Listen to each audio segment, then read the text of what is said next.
Parturition का मतलब है बच्चे का बाहर आना। वो प्रोसीजर जिसमें बच्चा बाहर आता है वहां डिलीवरी पार्चुरेशन कहते हैं। पार्चुरेशन के समय माँ खुद फीटस कहते हैं बच्चे को, पार्चुरेशन के समय माँ खुद फीटस को सामान्य रूप से बाहर नहीं ढकेल पाए और फीटस बीच में फंस जाए तो इसे डिस्टोपिया कहते हैं। सामान्य तौर पर यहां से लाइट कैसे चली गई, एंटर कर दो, कोई और डालो, कोई सा। सामान्य तौर पर ये सामान्य प्रक्रिया है कि बच्चे को जब टाइम पूरा हो जाएगा तो बच्चा आ जाएगा, भैंस भी आ जाएगी, बच्चा दे देगी, नॉर्मल पार्चुरेशन। ये डिस्टोकिया कहलाएगा कब, जब सामान्य रूप से बच्चा बाहर नहीं आएगा, इसलिए ये क्या कहलाएगा, डिस्टोकिया कहलाएगा।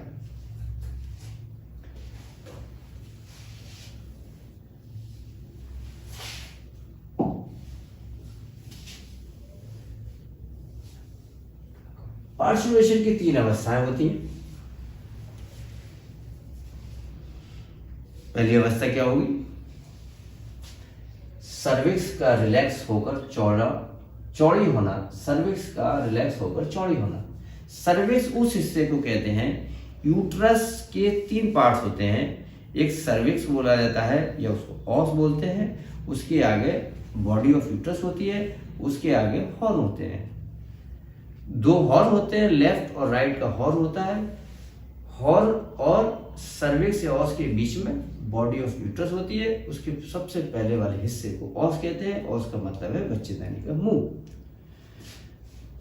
बच्चेदानी के मुंह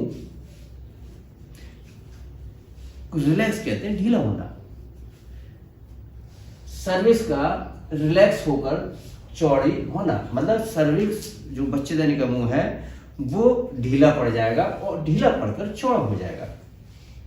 पार्चुरेशन की 3 अवस्था। पहली अवस्था ये है कि जो बच्चेदानी का मुंह होगा वो शिथिल हो जाएगा, ढीला हो जाएगा और चौड़ा हो जाएगा। ऐसे करके इतना मुंह था, इतना मुंह हो जाएगा।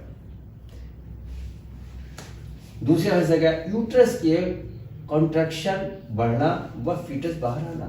यूट्रस जो है, यूट्रस उसको कहते हैं जिसके अंदर बच्चा रहता है, मतलब बच्चेदानी को यूट्रस कहते हैं। जब बच्चेदानी को यूट्रस कहते हैं तो यूट्रस कॉन्ट्रैक्शन कहते हैं, आगे पीछे हटना, ऐसे करना, कॉन्ट्रैक्शन, ऐसे करना, ऐसे करना, कॉन्ट्रैक्शन। उसने कहा कि यूट्रस के कॉन्ट्रैक्शन मतलब उतार चढ़ाव, ऊपर नीचे आना, कॉन्ट्रैक्शन बढ़ना और फीटस बाहर आना। तो एक फेज ये हुई कि सर्विक्स ढीली हुई और ढीली होने के बाद चौड़ी हुई। फिर दूसरी स्टेज ये हुई कि बच्चेदानी के अंदर खिंचाव आया, झकोरा मारा और वो हिली, कॉन्ट्रैक्शन करे तो बच्चा बाहर आने की कोशिश करने लगा, फीटस बाहर आना। तो मुंह खुल जाएगा पहली अवस्था में, और दूसरे में क्या होगा, बच्चेदानी जब हिलेगी तो बच्चा बाहर आ जाएगा। तीसरी अवस्था क्या होगी, प्लेसेंटा का बाहर आना। यहां तक मामला पूरा हो गया। 3 अवस्थाएं कौन कौन सी हुई, आज मैं बहुत गेटअप के साथ पढ़ा रहा हूं, लिखते तुम हो तो उसमें जान में डालता हूं। बहुत सही आ रहा है, तो हमने पूरा सही आ रहा है। वहां देखो ना, सही नहीं आ रहा है? सब पे आ रहा है ना, पूरा आ रहा है। तो जूम कर लो, इसमें बहस करने की आदत और कर लो, मजा नहीं आता। वो ऐसा लगता है पूरी कुछ टांगें फैल जाती है इसकी, मतलब जितनी जरूरत है उतना करो ना इसमें। तो 3 अवस्थाएं कौन कौन सी हुई, एक हार्मोन आया, उस हार्मोन ने बच्चेदानी का जो मुंह था उसको शिथिल कर दिया, शिथिल होने के बाद चौड़ा हो गया। फिर दूसरा हार्मोन आया, ऑक्सीटोसिन। उस ऑक्सीटोसिन हार्मोन ने बच्चेदानी को, फीटस को नहीं, बच्चेदानी को हिलाया, और जब बच्चेदानी हिली तो बच्चा बाहर आ गया। तीसरी स्टेज आई कि जो बच्चा सांस, खाना, पानी जो ले रहा था, जिसके द्वारा, जिसका नाम था प्लेसेंटा, जिसका नाम था जेल, वो अंदर रह गई। और उसके बाद जेल का बाहर आना, यहाँ आके आपका कंप्लीट हुआ पार्चुरेशन। पार्चुरेशन कंप्लीट कहाँ होगा? 3 अवस्थाएं पूरी होने के बाद पार्चुरेशन कंप्लीट होगा। पार्चुरेशन कंप्लीट कब होगा? जब सर्विक्स रिलैक्स हो जाएगी, यूट्राइल कॉन्ट्रैक्शन बढ़ जाएंगे और प्लेसेंटा बाहर आ जाएगा। अब यहाँ ये तो हो गया नॉर्मल, अब आगे एबनॉर्मल, अब आए हम डिस्टोकिया पे। ये तो हो गया पार्चुरेशन। एक वर्ड यूज किया पार्चुरेशन।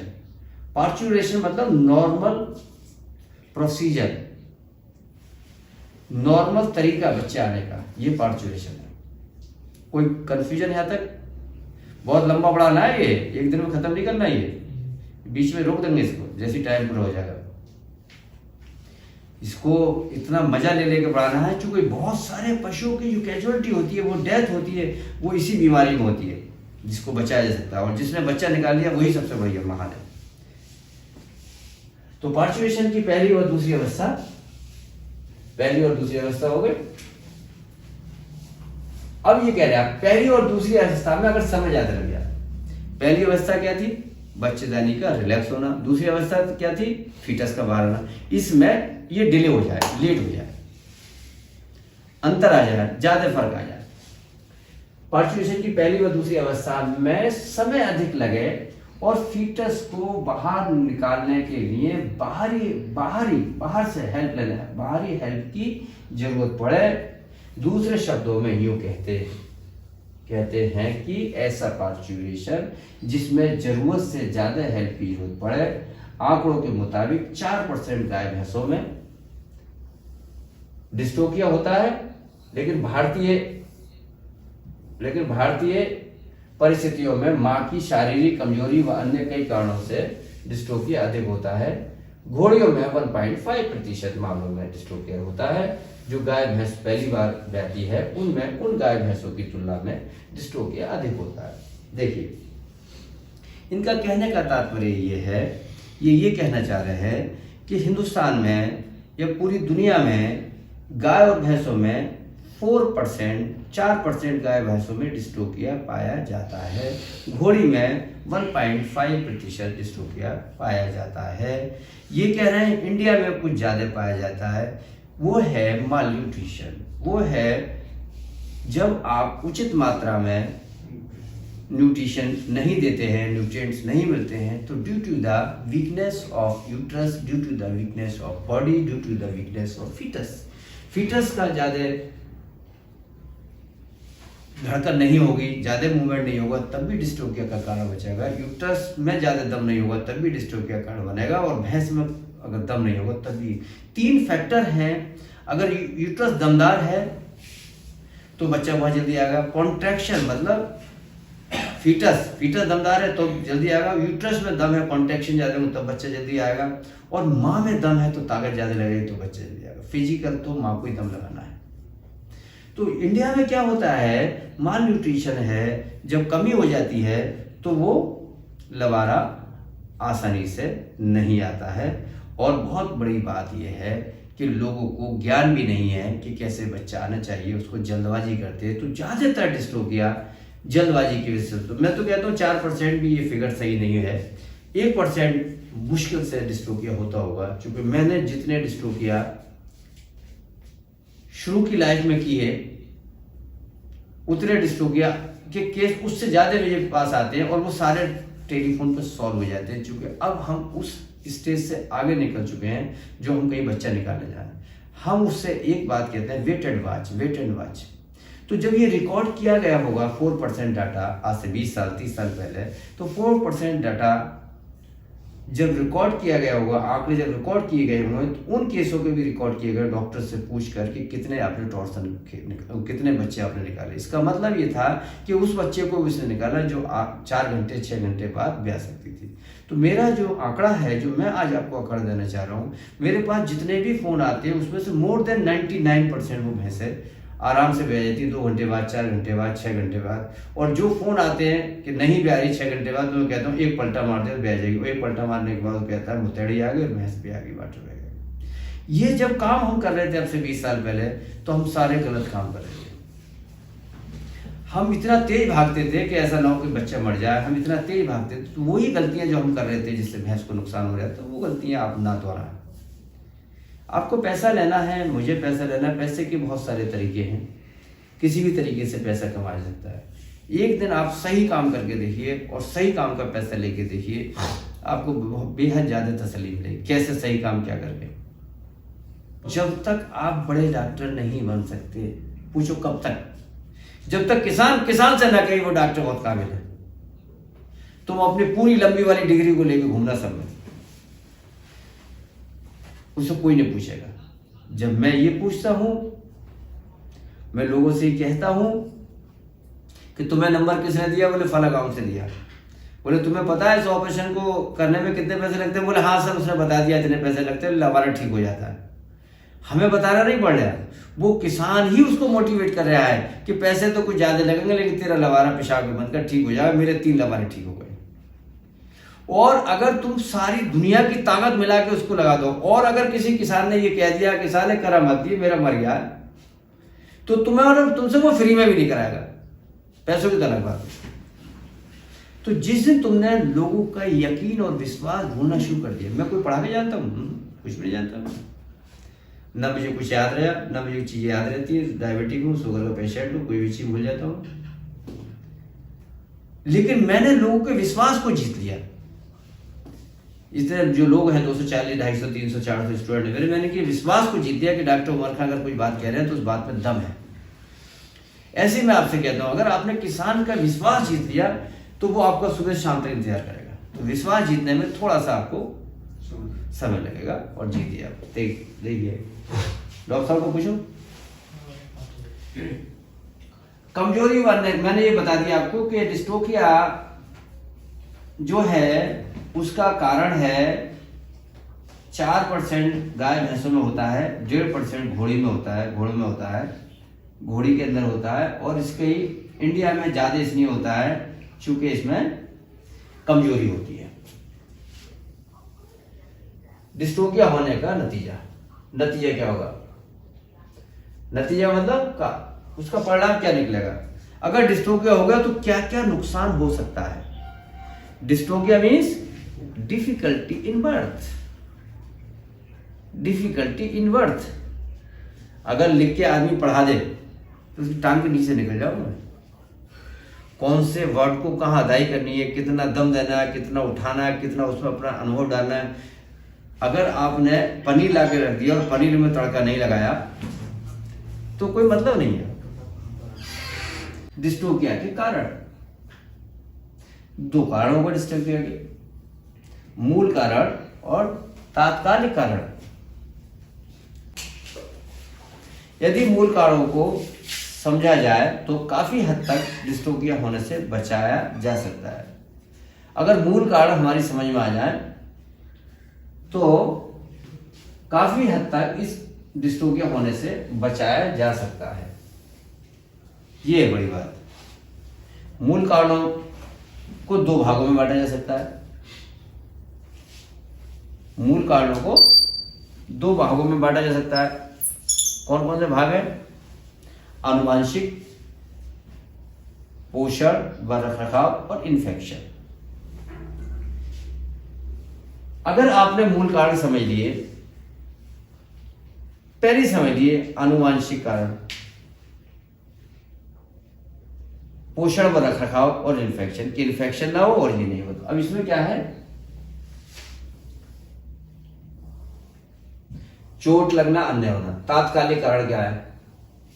मां के कारण डिस्ट्रोफिया। मां में जो कमी है उसके कारण डिस्ट्रोफिया हो सकती है। मां में क्या क्या कमी हो सकती है? मां का जो पेल्विक गडर है, जो पेल्विक हिस्सा है, वो कितनी हड्डियों से मिलकर बनता है? 3। कौन कौन सी? पेल्विक नहीं, प्यूबिस, इस्चियम प्यूबिस और ये बोल है ilium, ilium, ischium, pubis, ilium, ischium pubis. ये 3 हड्डी मिला के एक पेल्विक गडर बनाती है, पेल्विक कैविटी बनाती है। कितनी कैविटी होती है बॉडी के अंदर? 3 कैविटी होती है, थोरेसिक कैविटी, एब्डोमिनल कैविटी और पेल्विक कैविटी। पेल्विक कैविटी में जेनिटल ऑर्गन रहते हैं, थोरेसिक कैविटी में वाइटल ऑर्गन में 2 रहते हैं, जिसको लंग्स और हार्ट कहते हैं। और पूरी एब्डोमेन कैविटी में spleen, kidney, intestine, stomach, gall bladder सब इसके अंदर रहते हैं। तो अब हम माँ के कारण जो डिस्ट्रोफिया होगा उसमें क्या हो सकता है, 1.5 घंटे से पकड़ाओ मैं। माँ के कारण डिस्ट्रोफिया, चलो उधर से स्लाइड करना उसको, जब मैं कहूं तब करना। माँ के कारण डिस्ट्रोफिया जिसके कारण बर्थ कैनाल सक्रिय हो जाती है। बर्थ कैनाल का सिकुड़ जाना, कम हो जाना, वो क्या क्या कारण है? पेल्विस बोन का फ्रैक्चर, जो इलियम स्थित पेल्विस है, पेल्विस बोन का अगर फ्रैक्चर हो जाए तब, पेल्विस की साइज छोटी होना, सर्विक्स वेजाइना बलवा का अगड़ा, संकरा होना फीटस के कारण। ये तो मां के कारण है। मां के कारण क्या क्या थे? पहला कारण था जो उसका पेल्विक गडर था उसका साइज छोटा हो जाना, बर्थ कैनाल सक्रिय होना, और बलवा जो थे बलवा का सक्रिय होना, जिसे एपिस्टोमी कहते हैं। मैंने एक ऑपरेशन किया गाय का, बलवा उसमें जुड़ी रह जाती है अंदर से, उस बलवा को इंसाइज कर देते हैं और वो हो जाता है। अब फीटस के कारण, फीटस की एबनॉर्मल पोजीशन व प्रेजेंटेशन के कारण, वो किस टाइप से आगे को है या पीछे को, उससे कैसी प्रेजेंटेशन, इसके कारण हो सकता है। मतलब 2 कारण इसमें मेन है। पहला कारण है कि माँ के द्वारा, जो माँ है, माँ का योनि द्वार छोटा हो सकता है, माँ का पेल्विक गडर हड्डी वाला पार्ट छोटा हो सकता है, माँ की बर्थ कैनाल छोटी हो सकती है, बच्चे का साइज बड़ा हो सकता है, बच्चा आगे पीछे से गलत हो सकता है, बच्चे का हेड नीचे आ सकता है, बच्चे 2 हो सकते हैं, बच्चे ट्विंस हो सकते हैं, बच्चा मर के फूल सकता है, बच्चे का हाइड्रोएलेंड्रोसिस हो सकता है, पानी भरा हो सकता है। बहुत सारे कारण उसमें है। फीटस की एब्नॉर्मल साइज कारण, डिस्ट्रोफिया के लिए जिम्मेदार कारण। अब तो ये जो चीजें एक एक करके हम आपको बता रहे हैं वो है डिस्ट्रोफिया के लिए जिम्मेदार कारण। फीटस की साइज व शेप का असर। फीटस की साइज कैसी है और शेप कैसा है? शेप का मतलब, साइज का मतलब बड़ी है छोटी है, शेप का मतलब किस टाइप से है वो।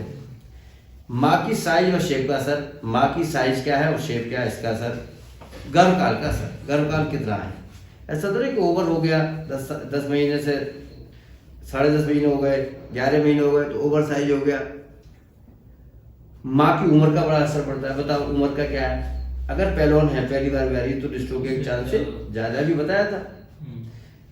डिस्ट्रोफिया के लिए जिम्मेदार कारण कौन कौन से हैं? फीटस की साइज व शेप का असर, माँ की साइज व शेप का असर, गर्भकाल का असर, माँ की उम्र। कम उम्र में भी दिक्कत होगी और ज्यादा उम्र में भी दिक्कत होगी।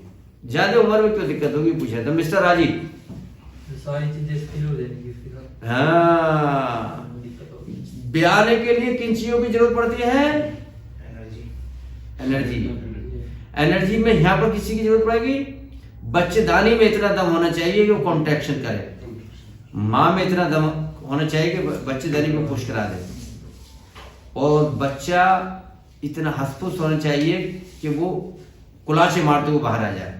तो जब माँ बुढ़िया होगी तो बच्चा भी उसका उतना बढ़िया हेल्दी नहीं होगा। तो माँ का बच्चा बुढ़िया, माँ का बच्चा भी ढीला होगा, उसकी यूट्रस भी ढीली होगी, और उसके यूट्रस के कॉन्ट्रैक्शन होंगे वो भी हल्के होंगे।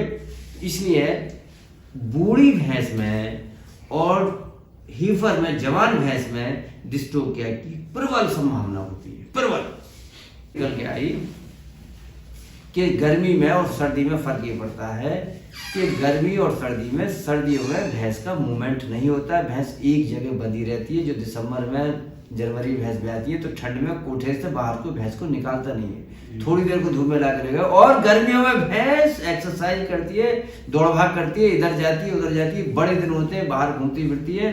सर्दियों में छोटे दिन होते हैं, एक ही जगह बंधी रहती है।